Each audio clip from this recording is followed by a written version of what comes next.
Hi, I want to welcome everyone. I'm Dr. Stephen Procopio. I'm president of the Public Affairs Research Council of Louisiana. We are a nonprofit, nonpartisan state policy research group and watchdog. To start, I want to really thank our new sponsor, B1 Bank.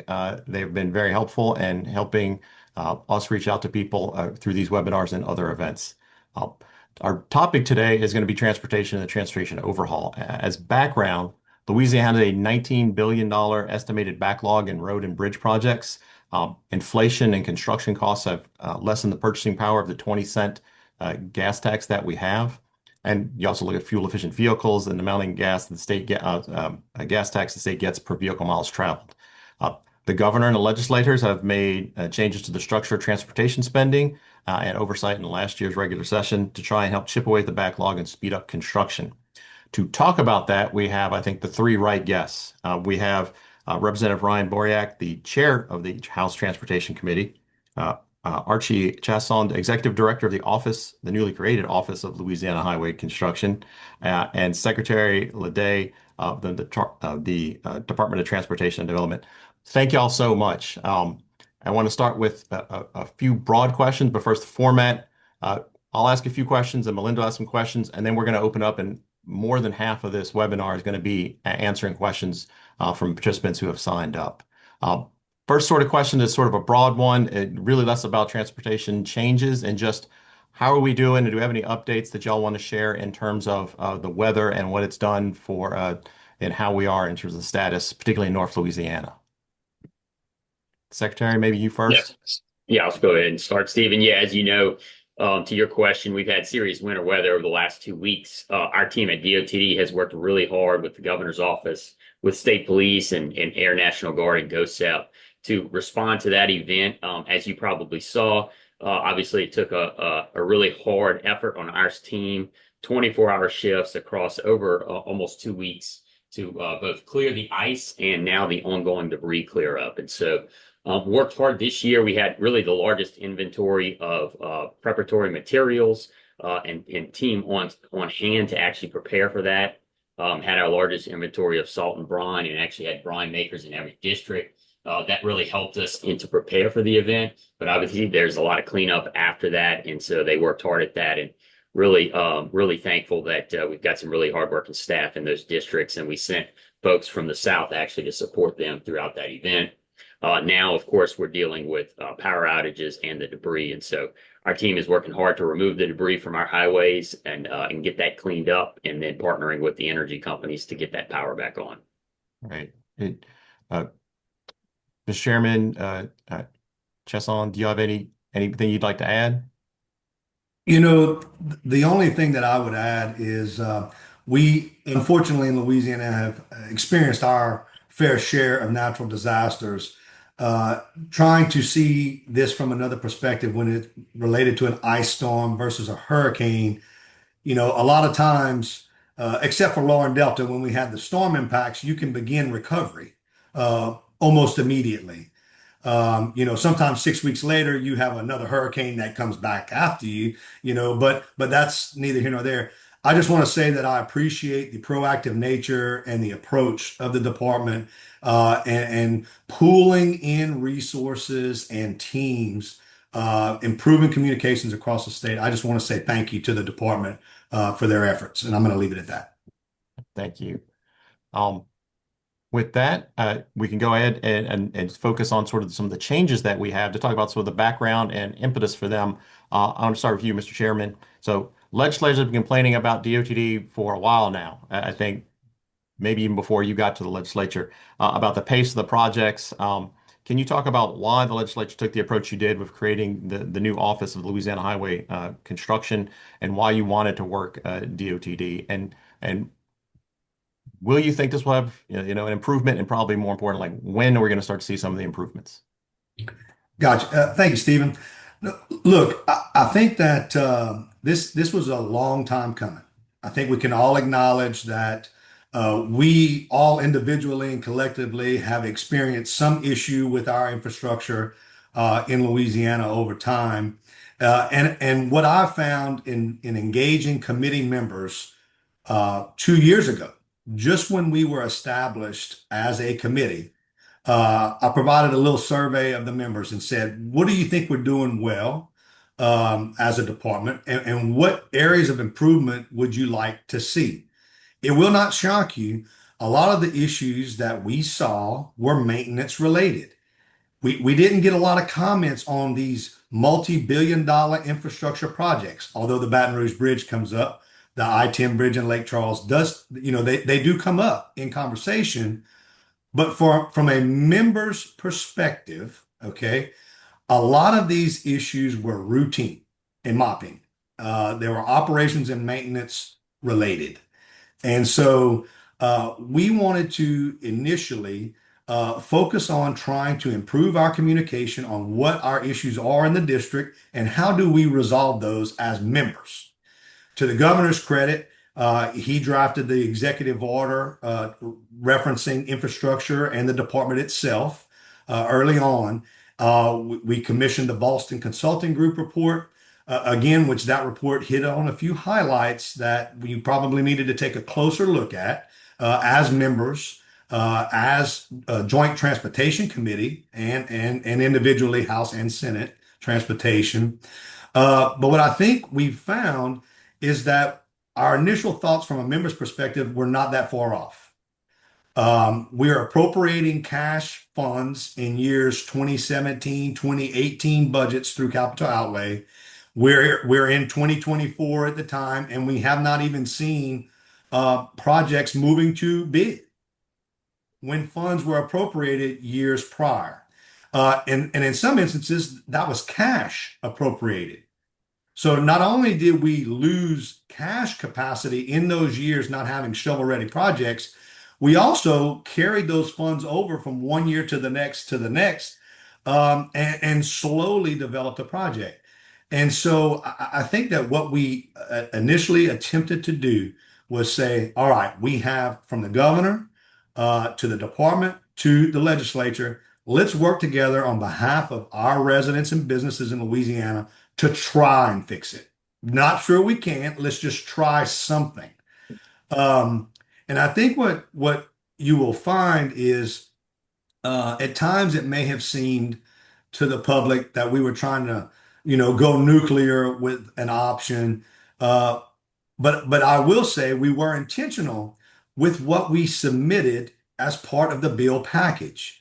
If there was an instance, and I don't want to get into certain, items that maybe didn't make it all the way through the process, like district makeup.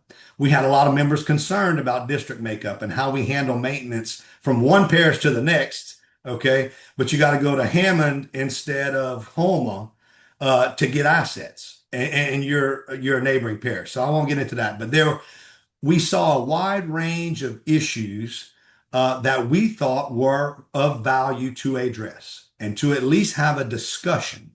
Okay. I think where we landed with the Office of Highway Construction was an attempt to expedite project delivery. Namely, what you've seen is the bridges. I don't want to get into the data points. That's Mr. Chaisson's job. But in my opinion, coming from local government, we would have an off-system bridge project that would take 6, 7 years to construct, with 100% of the local match funding being in place. Okay. I think we're going to try to expedite that. Main point, and then I'm going to quit filibustering the rest of the interview. 26% project delivery rate is what was noted in the Boston Consulting Group report. From the 2024 regular session, we appropriated that initial LTIF money, the Louisiana Transportation Infrastructure Fund money that was mainly dedicated to pavement preservation. It complemented the Highway Priority Program. What we did as a committee, we had monthly oversight hearings. And we asked the department, tell us where you are with every single project that you told us you could deliver in Q1, in Q2, in Q3, so forth and so on. And in July of this year, when we got out of the 2025 regular session, the first thing I asked our newly minted leadership here, included in this call, was, where are we? Well, actually, Archie wasn't there yet, I don't believe. But I asked Secretary Ledet, where are we with the last round of funding? Before you start talking about the next round, okay, where are we with the last round of funding? 98% of those funds were expended. 98%. Okay. So as a committee, as Joint Transportation Committee, we are going to continue to ask of the department, where are we with the funding that we are providing? So Thank you. stop there. And let me say, probably by saying you don't want to talk about the districts, you probably almost guaranteed a question from our participants. But uh, If uh, it's not from Rep. Kim Brass, I'll be shocked. all right, I want to move to the secretary now. So you are relatively new in the position, now, and you've had now to deal with a major ice storm. So you've already experienced at this point. But I want to ask about, what did the governor task you with when you took the position, and specifically, what were the changes that have already been made and what will be made in DOTD? Yeah, I would reflect just on the chairman's comments. I think the cornerstone of this transformation is project delivery. And so just as the chairman said, every year we have a 1.2 in this particular year highway priority program. We want to make sure we deliver that program on time and on budget. And so that's the cornerstone. That's bringing really economic prosperity to our communities that he wants. And so that's really the cornerstone. But in addition to that, as you see with the Office of Project Delivery that we have, and then the new Office of Transformation, it's helping our employees and our contractors and our partners to both modernize the department and utilize really advanced technology that we have in the industry to make this as efficient and as effective a Department of Transportation that you see across the country. And then that helps us really build not only DOTD, but the state for economic growth. I would argue with the chairman that I think we're delivering LTIP 100% on time and on budget.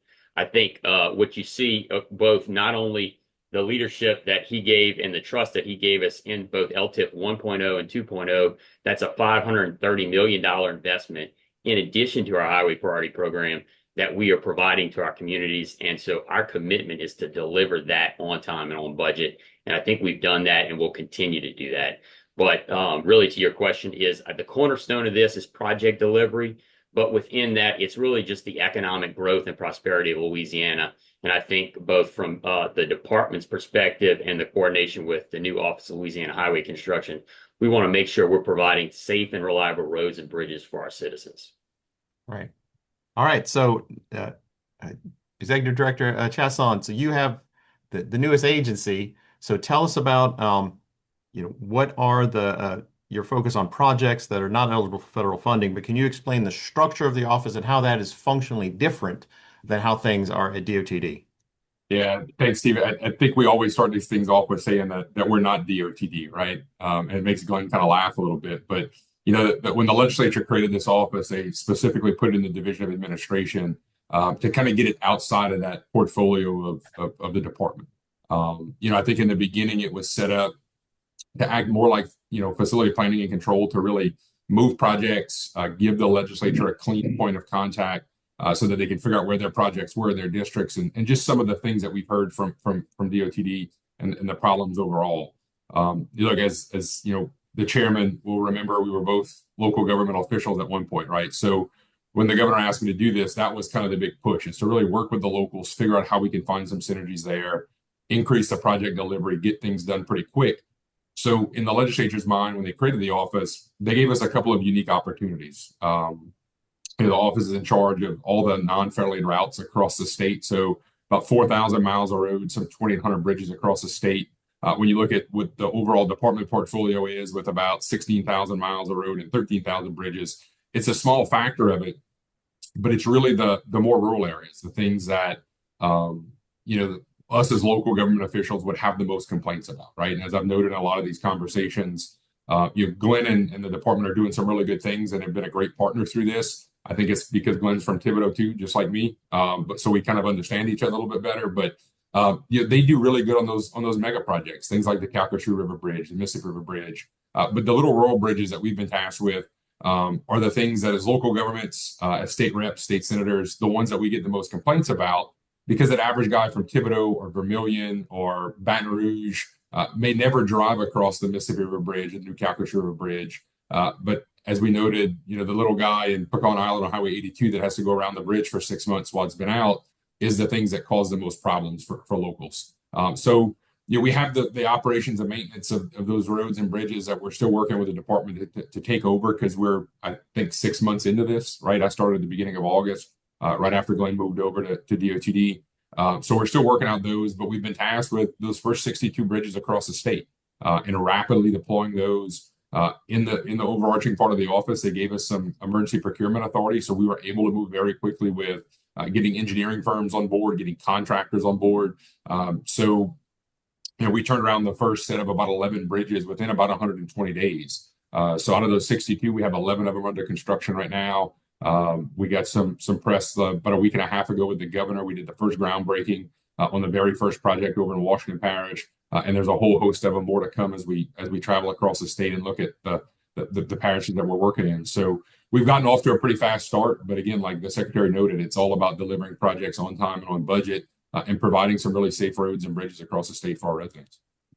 Great. That was a fantastic opener, y'all. I'm about to turn over to Melinda. One thing I want to tell everyone is start putting your questions in the Q&A. We already got 3. That's people that probably been on this webinar before.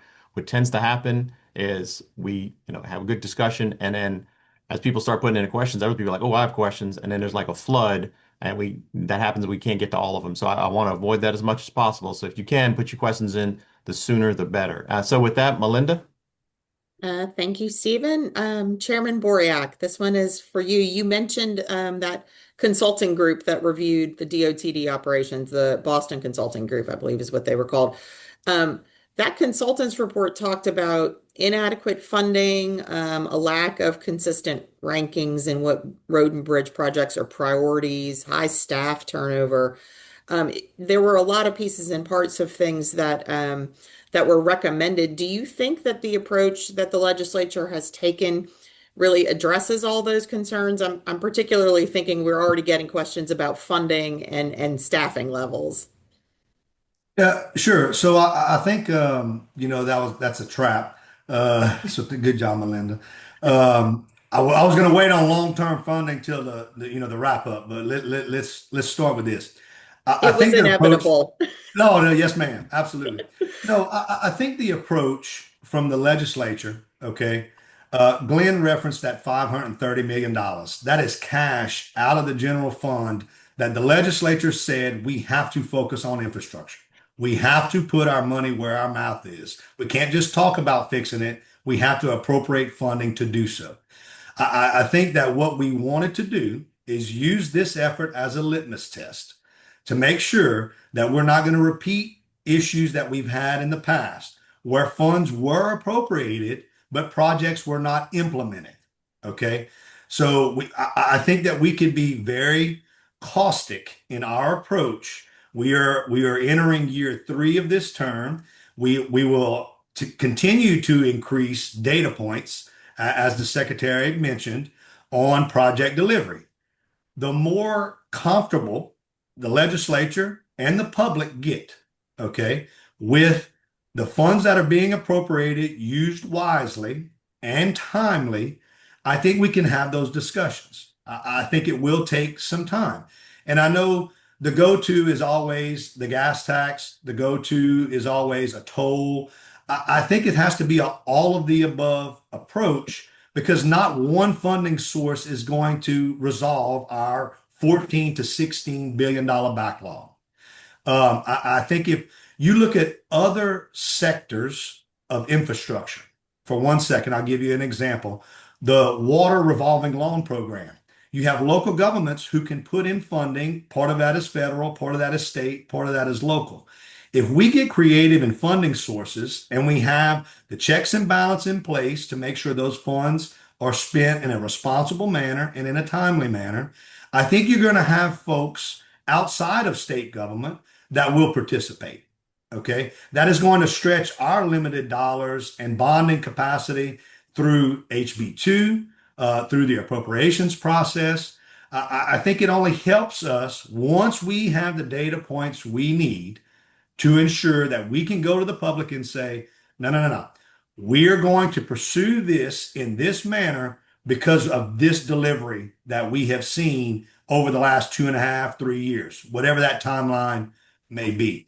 And so I do think there is a willingness to hold all of our feet to the fire, okay, all of our feet to the fire, and say we have to hold each other accountable to make sure that these dollars are being spent responsibly. And if we need to move on to a different funding source at some point in the future, I think we can. It does not hurt for us to start putting some of those avenues, those alternatives in place today. And hopefully things like infrastructure banks that other states have pursued, okay, that allow for P3s, cooperative endeavor agreements, things of the sort. It doesn't hurt us, in my opinion, to be proactive and provide the framework, okay, of those programs and those mechanisms prior to having the funding immediately available. If we make those programs and those processes subject to appropriation, then we can tell the public, listen, if we appropriate this $100 million, here's where it go. Here's where it will go. This is the process that projects will be selected. Here's the federal funding that we could pull down as a match. And oh, by the way, we may require a local match. If it's a local priority, we may go to Secretary Bourgeois and say, you have a multi-billion-dollar project that is coming to this region of the state. We have an infrastructure bank sitting here. Would you like to partner? Would the company like to partner? So first, we wanted to get our house in order. And so I think we've been very deliberate with this process, not getting overzealous. Patience is hard in government, and I understand that. But we are getting the data points we need. We have to get comfortable ourselves and also have the public comfortable before we get too far gone. Okay, Secretary Ledet, do you want to follow up on that, or you want me to move along and away from gas tax toll conversation? I'll just add that, I think the chairman made great points. Again, that $530 million trust that they gave to us through LTIF, plus, as he mentioned, the operation and maintenance dollars that they've invested, $63 million last year and even more the previous year, making sure that we're utilizing that effectively. And really, that's our commitment back to the legislature and to the public. And so I think that is providing us with the additional revenue that we need to operate a great program. And so we're certainly appreciative of it, and we're making sure that we're using those dollars wisely.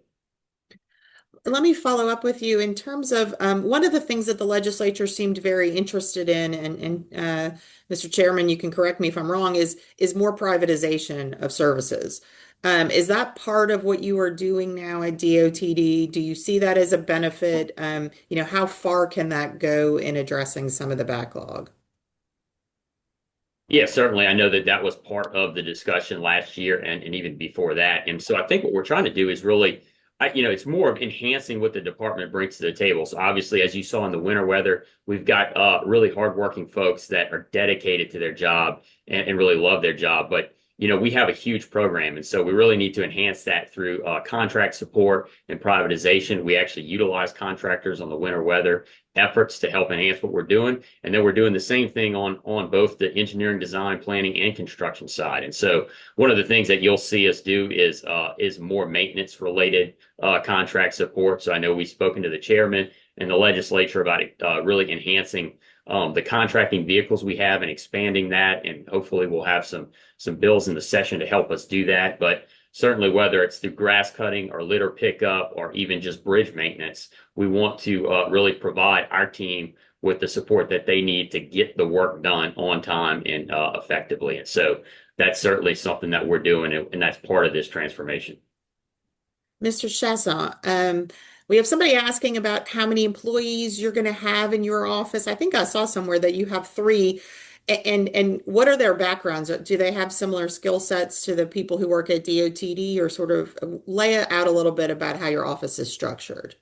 Yeah, so in the original structure the legislature set up, it gave us 6 positions, including a director. We're in the process of still hiring, and I think the reference to the number 3 came from the article at the groundbreaking, which is where I'm trying to get to right now. And I think some of it will overlap with DOTD has. The first employee that we're bringing on, hopefully next week, is going to be more of an administrative person to help us with the contracting and the financial end of the side of the office. And the goal is to, right shortly after that, bring in somebody who's more of a project manager person. Somebody who's got a construction management background, may or may not be a PE. That's not really our focus there either. But I don't see the office really, for the foreseeable future, hitting even the total 6 number, right?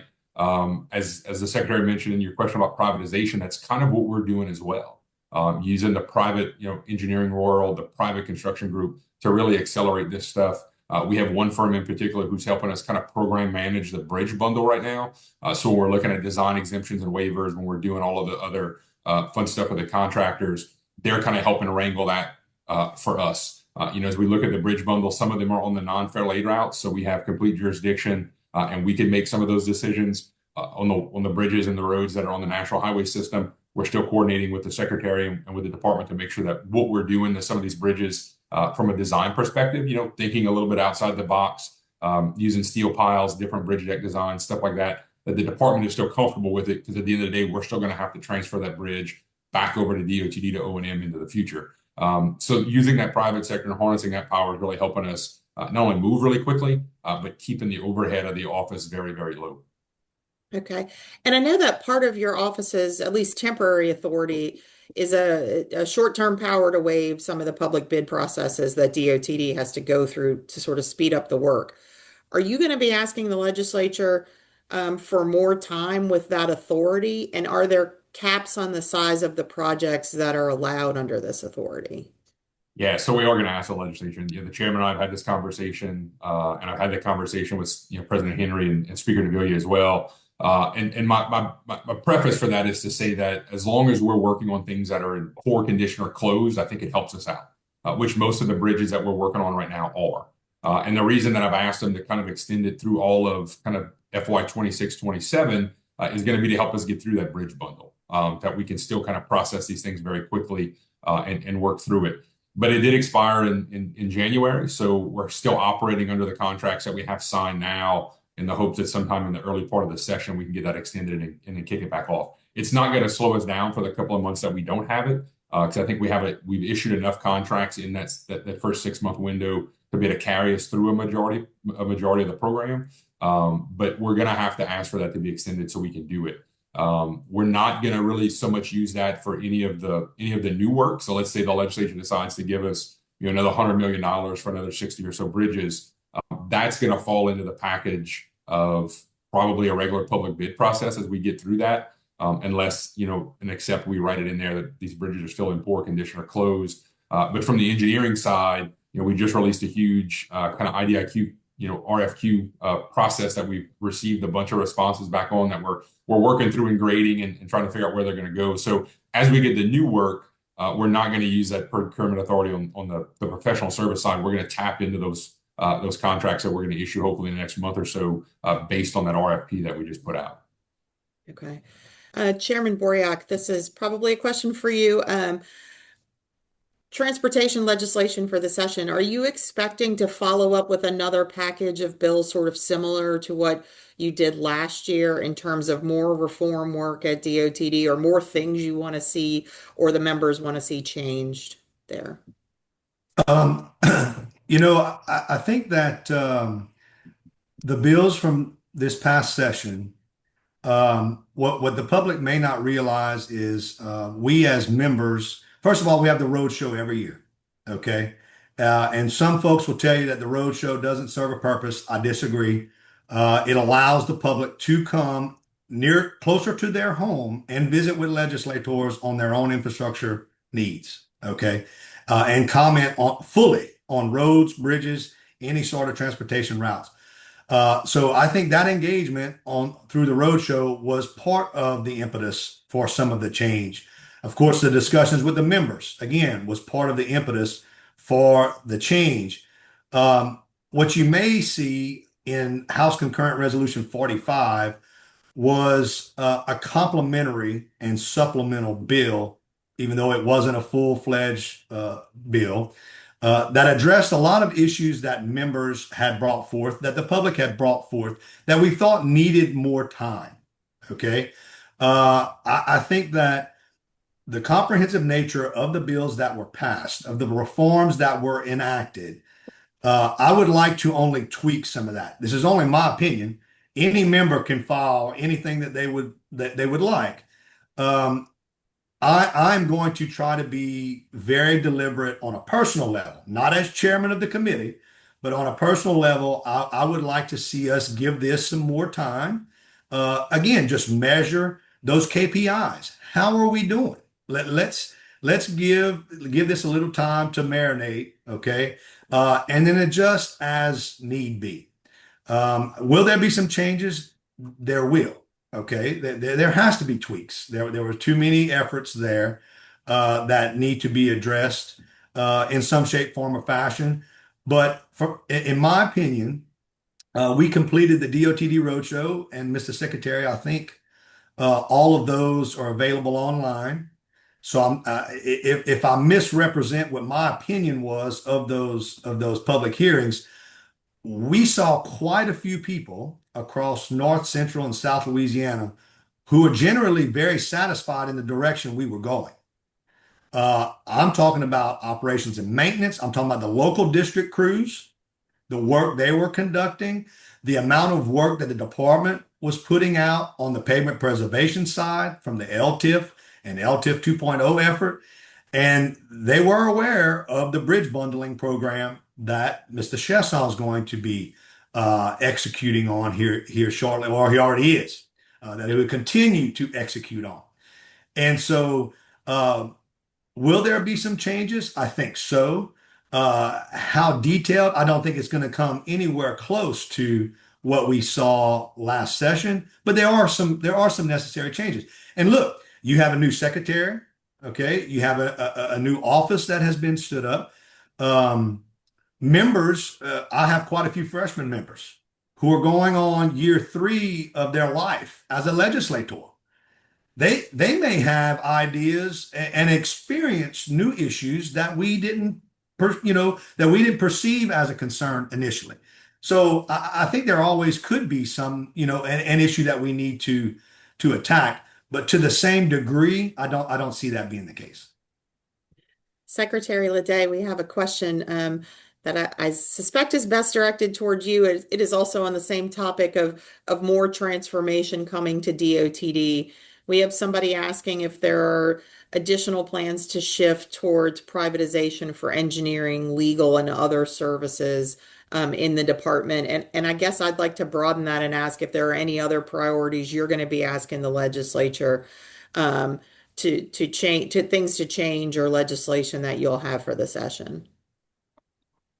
Yeah, I'd say again, kind of what I mentioned earlier is we're going to continue to enhance what we can bring at the department internally with contract support from planning all the way to construction and maintenance. One of the things that I know I've spoken to Chairman Bourriaque about and some of the legislators is allowing us different contracting vehicles, particularly on the maintenance side, to hire maintenance contractors and do it in a more expeditious manner. And so that's something that you'll probably see hopefully in this legislative session, which would allow both DOTD and OLHC the ability to provide task orders for different types of maintenance activities that we've historically done all in-house. And so that's one of those examples that really allows our crews in-house to focus on the priority work that we need to deliver to the public, but also provide with that enhancement on the privatization and contract side to deliver anything and everything, particularly with these LTIF funds each and every day. Again, that's,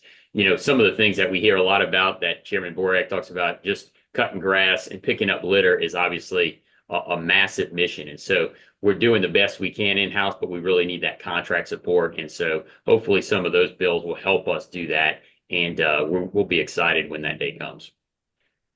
Okay, Mr. Chaisson. Oh, wait, Chairman. Yes.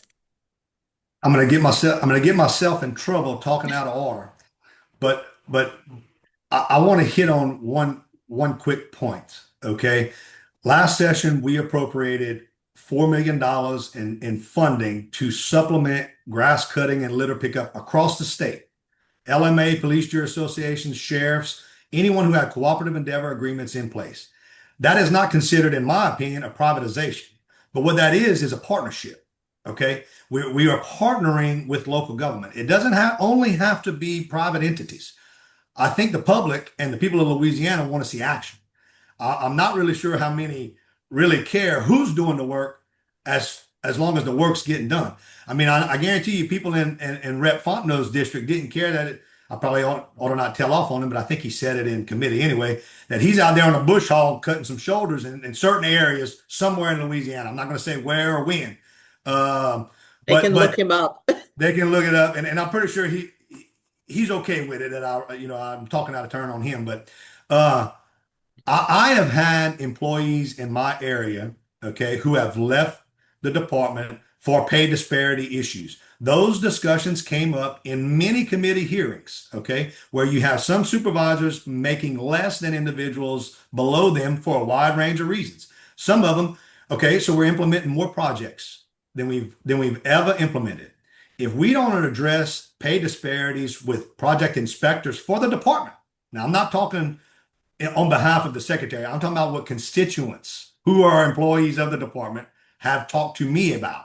When their colleagues are leaving and going to the private sector, and we have to supplement the staff that is or is not there, okay, in that local office, the first thing we have to do is turn around and hire a private firm to do those inspections because we need to do those inspections.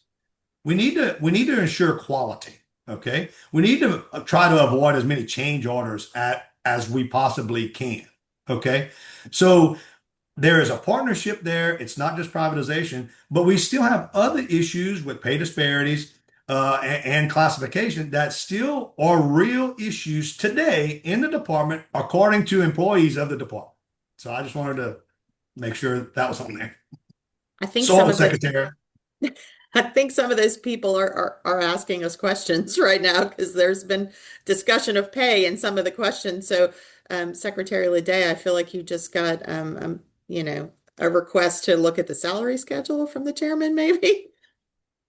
The good news is it's already an initiative in our strategic plan. So as the chairman said, that's certainly something that we take seriously and we're trying to fix. And so we have really a number of initiatives that you can see on our website, T4LA, and that is one of them, is to try to correct that pay disparity. Okay. Mr. Chaisson, we have some questions that are directed towards you from someone who works in Washington parish government. They're very upfront about that. They want to know how bridge projects are being prioritized, and they seem to have some issues with a specific Highway 60 bridge in their area, which is currently closed. But they're wondering about how you prioritize the bridge projects and how long or how parish government is included in the decision making. Yeah, so let me start off with the Highway 60. We had this conversation with President Seal and the Secretary and Assistant Secretary Dauphiné when we did the ribbon cutting out there. That one's still one of those department projects, but there was an issue with a water line for the city of Bogalusa that the department ended up taking over to help expedite the process of relocating that water line, so the project can go to bid, fairly shortly. So that project's, catching its wind, and I think they have a letting date sometime in February. Correct me if I'm wrong, Mr. Secretary, but I think that's where we're headed. From a priority standpoint, when we got the list of 62, we kind of sat down with a few groups and said, okay, how should we prioritize? So we looked at condition ratings. We looked at, if there were any mitigating factors. There's a couple of these bridges that are up against, railroad tracks. So we knew permitting with the railroads were going to be an issue and we're going to take a little bit longer. We looked at, any environmental impacts, especially the ones out in the chairman's district along Highway 82 that could have some coastal issues and potentially some issues with the core.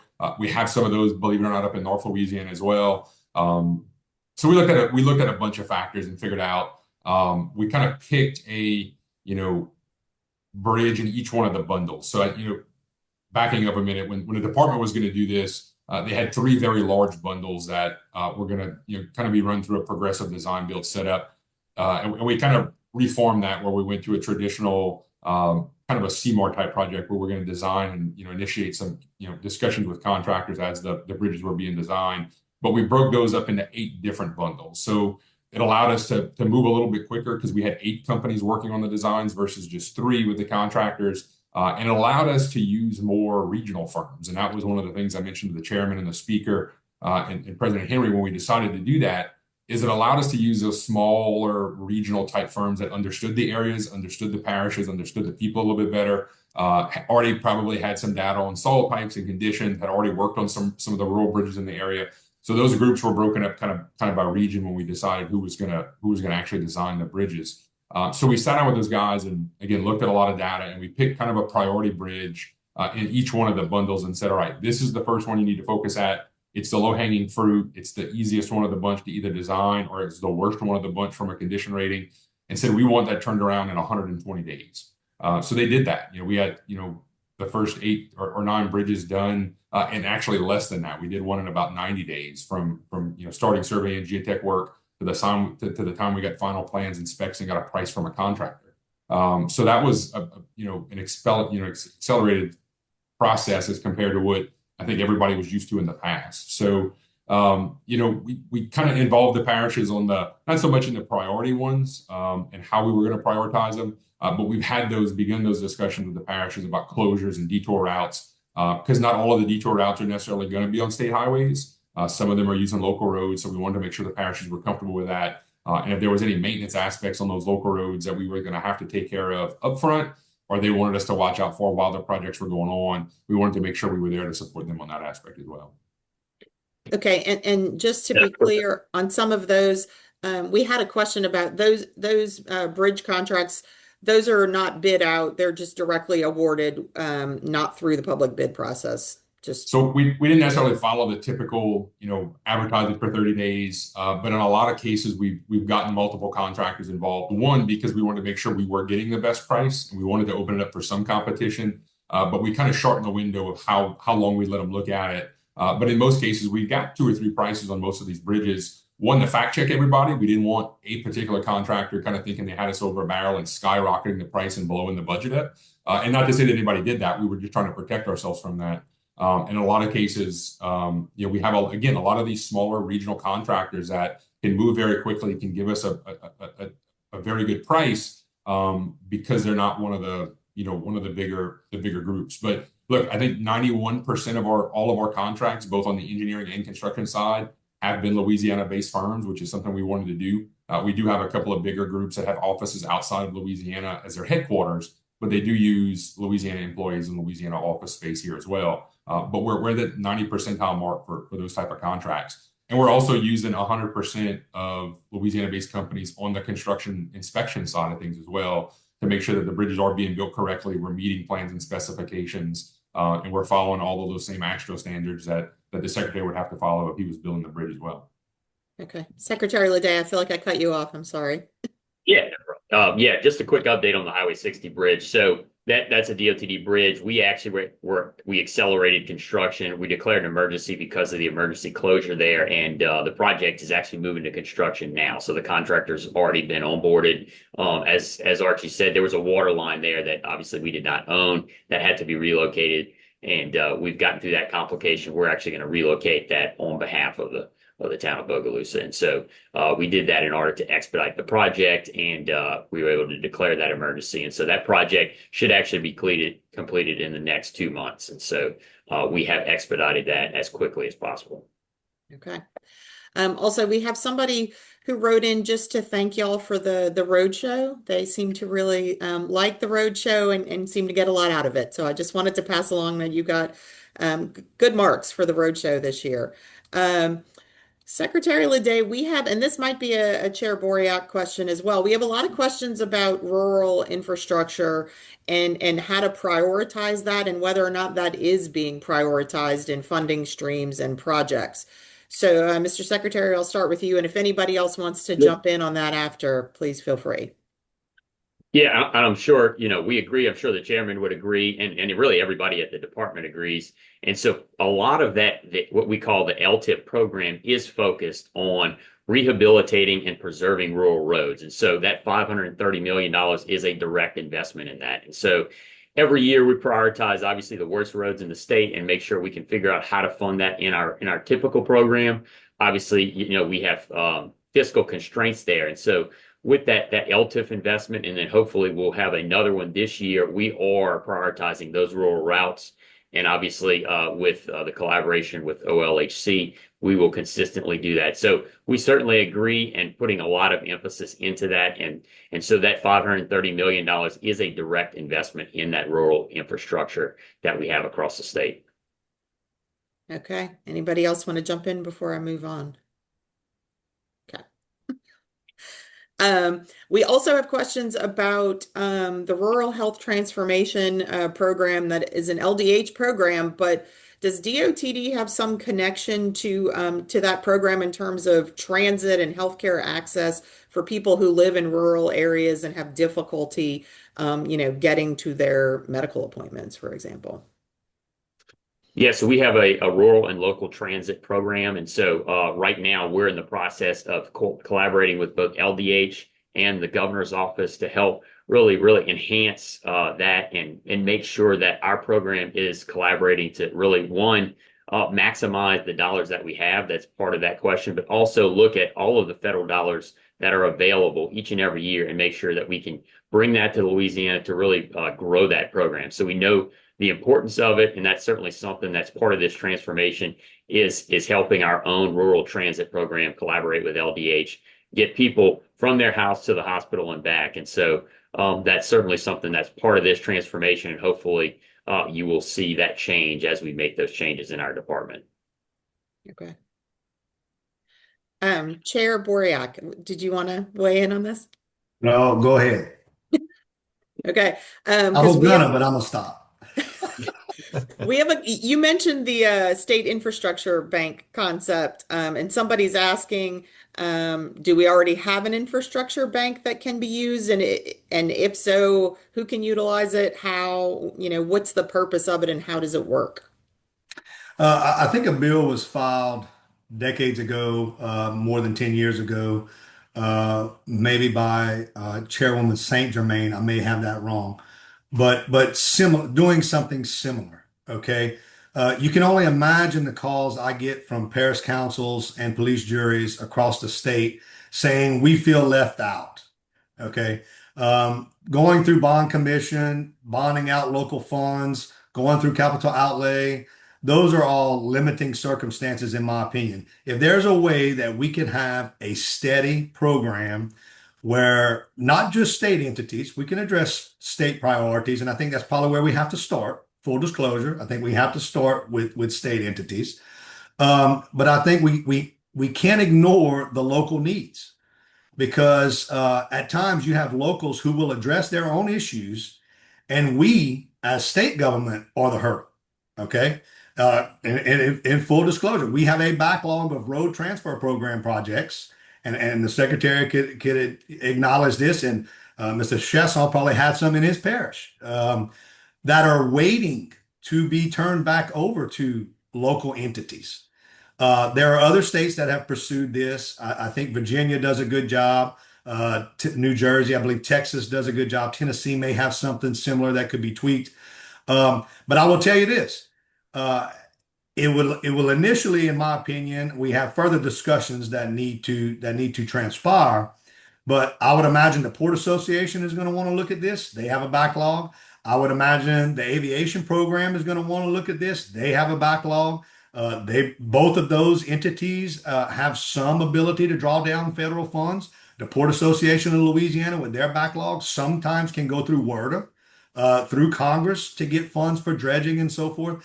I think we have to begin to formalize these discussions and have a comprehensive list of every funding source that is out there. And if we have to require entities, non-state entities, be it private, be it local government, be it municipal government, parish government, drainage boards, or port commissions, we have to give them an opportunity to participate better than what we're doing now.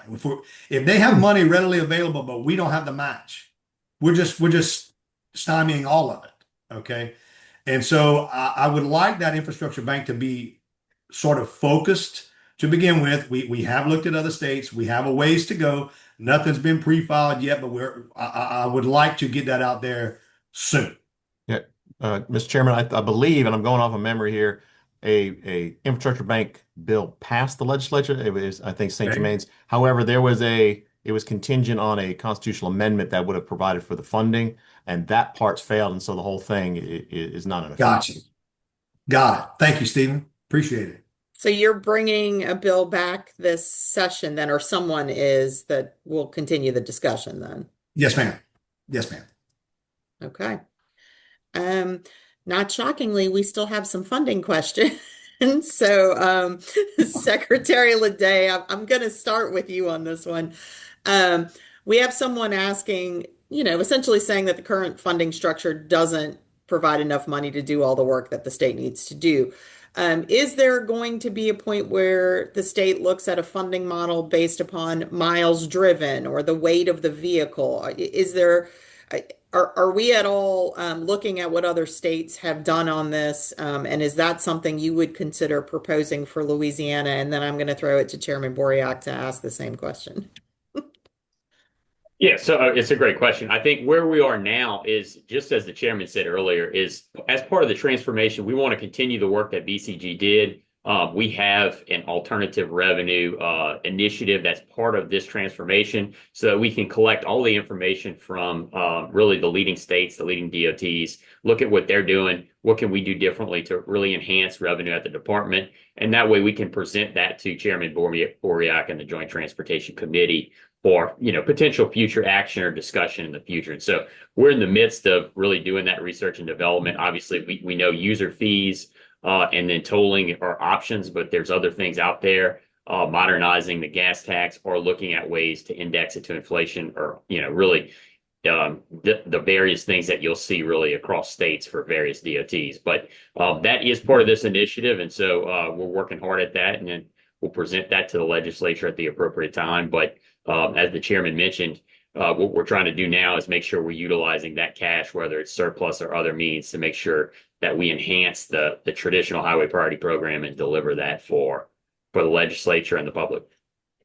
Mr. Chairman, is that something that y'all have investigated what other states are doing on things like user fees and perhaps some of the less traditional funding mechanisms, or are y'all waiting more for to hear what DOTD recommends?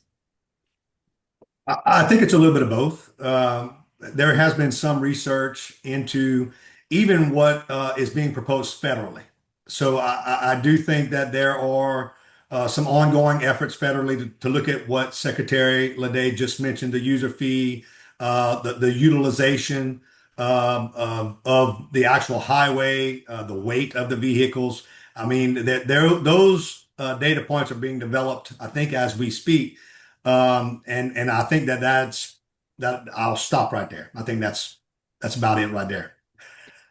Mr. Chaisson, let me ask you about funding. I'm not entirely sure that I remember how your office got funded. Is it a specific line item allocation, and do you have to come back each year and ask for an additional amount of funding? Can you walk me through that a little bit? Yeah, so it's a little bit of everything. When the office was created, they took about $1 million of general fund dollars and just stuck it in there for salaries and office setup and all that fun stuff. The funding stream from a year-to-year basis is going to be the transfer of the State Highway Improvement Fund, which is about 40 million, 45 million a year. Some of that goes to bond indebtedness. Some of that is going to stick with DOTD a little bit to help with a little bit of O&M on some of the roads for us and some other intricacies that the secretary and I are still working out. But the rest of that will still go into rural road projects and pavement preservation and O&M on some of the roads and bridges. But the bulk of our funding when we look at like the bridge bundle is going to come from capital outlay, right? Whether or not the legislature takes that from general fund dollars, whether or not I try to go steal some from the secretary and the pot of money that he gets, or whether it comes from like revenue stabilization or some other funding stream that they want to tap into. We are looking at the ability, and we do have the ability within the act that created us to accept federal funding. So things like the Bill Grant, IIGA. The problem with those dollars is that it comes with a whole lot of strings attached, right? And then, as the secretary and the chairman very well know, it tends to slow down the process because then we involve things like NEPA and a lot of environmental things that we have to work through. So we're very particular about what federal dollars we even would accept or want to chase after to help out with some projects, because we know those strings are going to be attached and it's going to slow that process down from a project delivery standpoint for us. But we're trying to figure that out as we still kind of promulgate our own rules and figure out where the office is going to go in the long run. Chairman Bourriaque, I know y'all have the legislature has taken money out of the Revenue Stabilization Trust Fund the last couple of years. And I want to say it's more than $1 billion has gone to infrastructure projects, road and bridge work in particular being a priority. Are you anticipating that the legislature is going to try and do something similar again this session upcoming? I think I'm going to go back to those initial comments on if the data is there to prove that we have been effective with the funding that was already appropriated. I think most members would love to see more funds dedicated to infrastructure. Um, and look, I know a lot of times we want to talk about project funding and we want to talk about, the pavement preservation and the bridge bundle. Um, and first of all, you're going to get me above my skis because now you're getting in, Chairman Womack, Chairman McFarland, Speaker DeVilliers, President Henry level. They don't let me talk about money. But what I will say is in the roadshow. In the roadshow, I asked every district administrator and every resident who attended and every local elected official or appointed official. We need to know as members of the legislature what your needs are without financial constraint, with the full understanding that we may not get there for quite some time. But we have to know what the unmet need is. Okay. I'm gonna point to one quick thing. Secretary Ledet referenced the $7 million per 9 districts. We talk about this full-fledged privatization thing, but I want to point back to one thing. Prior to the regular session in 2024, I believe the budget for general O&M for each DOTD district to be around $3.5 million. I may be wrong on that. Okay. I may be wrong on that, but it's close, thereabout. 2023, that's what it was. In 2024, we appropriated $68 million to go to that fund. Okay. In 2025, we appropriated $63 million. Now, my South Cameron math isn't that good, but $128 million in 2 years went to nothing but equipment acquisition and local issues that have been ongoing for quite some time. Call the district administrators of every single one of these districts and ask them what was the best appropriated funding that they could find out of the last 2 years. And if a district administrator tells you that these supplemental funds to the tune of 7 million one year and 7 million and some change the prior year didn't impact them locally, I'd be shocked. I'd be shocked. And oh, by the way, some of the equipment is that is purchased with those funds, that's working every year. It's not a one-time expenditure. The benefits of those expenditures are recurring. And so I think that we should absolutely continue to focus on this. And should all of my money committee friends and my higher ups tell me that there's a little window, you can absolutely bet your hind end that I will fight for infrastructure money. Absolutely. Yes. Secretary Ledet, I wanted to give you an opportunity to tout something that y'all have been doing on your website at DOTD. Y'all have an online system now that tracks the progress of road and bridge projects. Is that website and online system completely done? And where can residents find the website so they can check their own individual projects? Yeah, we really appreciate that question, Melinda. Yeah, so we have a great project viewer site. The early phase of that is done, so you can see it on both our website as well as t4la.com. By the end of this session, we will have a new and improved system that will provide a lot more detail on both construction projects that are actively being constructed, as well as planned projects and what we call our LPA program, our local project program. And so you will see a ton of information on each of these projects. On the construction side, you'll be able to see I'd say the progress on individual items, overall construction, and where it is. And so we're really excited about it, excited to show Chairman Bourriaque this session, what it'll look like. But the early view of that is currently online, and then that new and improved version will be online come this June. So we are constantly working on actually taking all of the the project process improvements that we're doing and putting that on our project delivery viewer that you just referenced. So that's one of our exciting improvements as part of this transformation. Mr. Chairman, I feel like your hand is raised. Yeah. I'm glad somebody brought up the interactive mapper.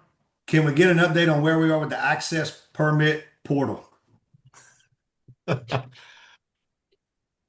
No one wants to Yeah. take that question. Go ahead. I'll take it. Mr. Yeah. Secretary. So we're working with the Office of Technology support to really update that. As you know, trying to get an online platform for all of our project permits to go through, and so that will help our employees from the efficiency perspective, take a lot of that manual load off their shoulders, and then obviously help all of the businesses and permittees to be able to actively view where the status of the project is and what the next steps are. So we're excited about that. That plan is for it to be developed this summer as well. All right, I want to just have one last high-level question for all of y'all. I want the chairman to go last on this one. So I'll start with you, Director Chaisson. A lot of energy, a lot of planning, a lot of changes being made. I think there's a lot of excitement around it. But let's say like 5 years from now, maybe longer if you want to put it out longer, how will citizens know that all this change has produced anything? What is it that they should look for? Something that's easy. We can't have a list of like 500 projects, they'll know. But how are you going to mark success for your job? And let's start the Office of Highway Construction first. Yeah, like I think the first thing we would note is better suspensions on all of our cars, right?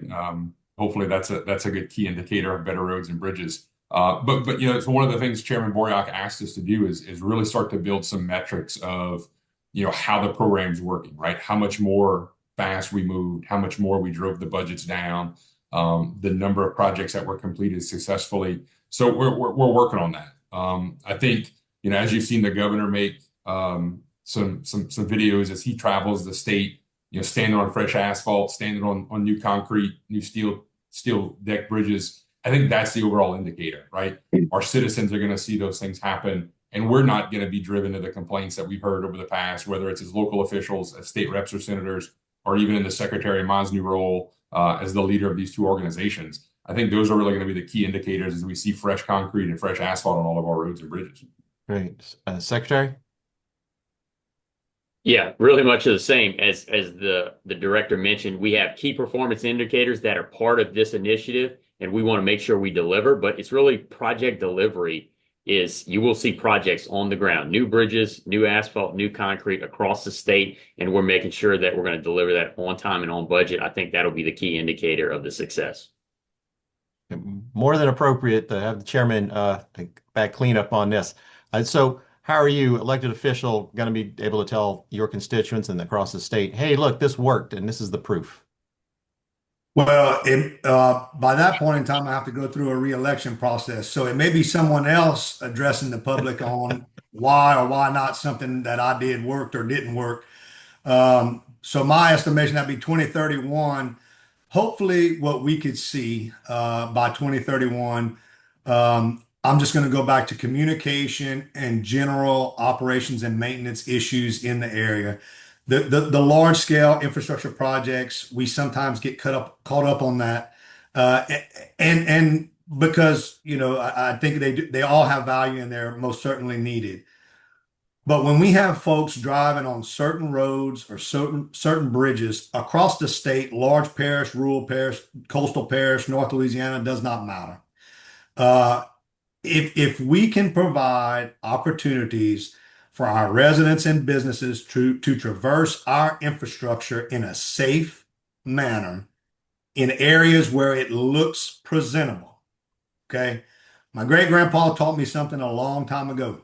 The first thing a person does when they pull up at their house, the first impression they get of you as an individual is, how does your yard look? Is it clean? Is it well manicured? My grandpa Charlie was a north-south orientation guy. He was perpendicular to the house, and he had rotating rows, looked very nice.